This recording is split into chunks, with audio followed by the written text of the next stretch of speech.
What a fantastic weekend it is to be a Gamecock. South Carolina defeated number 13 Kentucky 24-14, earning their first road win against a ranked team in 3 seasons and their first victory in Kentucky since 2012. And joining me to break that down is Locked On Gamecock podcast host Andrew Lyon. Andrew, no other way to slice it. This is a big win for Shane Beamer and the Gamecocks. It is actually Shane Beamer's first win against a ranked team as Gamecocks head coach. Your reaction to the Gamecocks win?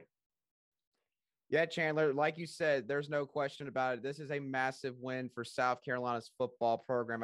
You look into what they had dealt with heading into this football game. Obviously, they got things done against South Carolina State and Charlotte, but they didn't have the greatest of showings in games in which the fans really pay attention to. Games like Georgia, games like on the road at Arkansas in week 2. So I mentioned on my own show this past week, Chandler, this was a game that turned into an inflection point for the early stages of the Shane Beamer tenure here at South Carolina. South Carolina really needed to send a message, and tonight they did that. They did what good teams are supposed to do, and they got the job done in multiple facets of this game, which I'm sure we're going to touch on, of course, with this recap.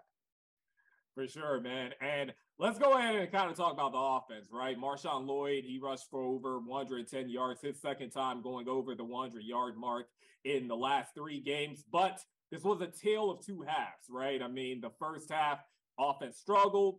It was a 7-7 game. Spencer Rattler looked a little inefficient, but things turned around in the second half, right? Gamecocks outscored Kentucky 17-7. For you, I mean, watching it at home, what jumped out to you and stood out to you in that second half?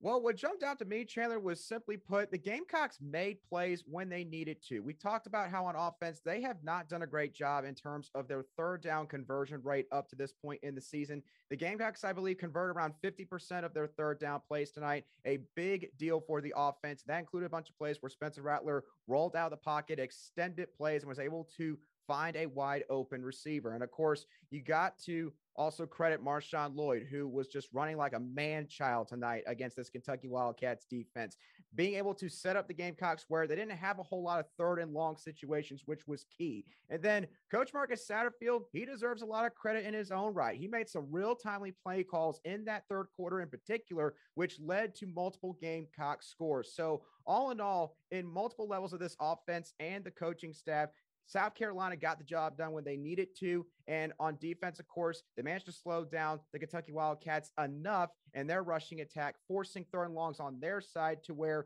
South Carolina kind of took control of the pace of this game, which definitely helped them pull away in this second half. Yeah, for sure, Andrew. And you mentioned the defense. Yeah, they had 2 takeaways today. Obviously, Will Levis didn't play on the other side for Kentucky. That's a big deal. But you play who is on your schedule. You play your opponent no matter, regardless of injury, right? And the Gamecocks did just that. Like I said, they had 2 takeaways on defense. And then you said at the beginning of the year, right? Beamer ball was going to be in full effect this year, and it was in full effect again against the Wildcats. Another blocked punt. That's now 5 for the season. That leads the country. How big was the performance of the special teams unit and the defense against the Wildcats? Well, Chandler, I think it was huge just in terms of the fact that they sent a message to Kentucky early in this game that, hey, listen, we didn't come here just to roll over and let you guys continue this winning streak against us. We're going to come in here and give y'all our best shot. Obviously, South Carolina, unfortunately, was not able to convert on that blocked punt. Still a great play by the special teams unit there. But in my opinion, that missed field goal was a big key in this game because you think about it. Kentucky scored late in this football game, and it was a 10-point ball game. Kentucky makes that field goal in that first quarter. It's a 7-point ball game, and things can get a little bit more enticing there. So you got to give credit to the special teams unit again. Units that are usually full of guys who are just trying to find ways to get on the football field. And for Coach Shane Beamer and this staff to continue to find ways to involve all these players and give these guys opportunities like this, and for them to make those opportunities count, it really speaks to what he's trying to build in this program. And again, obviously, a big game like this, that's where it really shows. So South Carolina definitely needed all 3 phases to win this football game tonight, and that is exactly what they got against the Kentucky Wildcats. Where do the Gamecocks go from here, and what can a win like this do for this team going forward?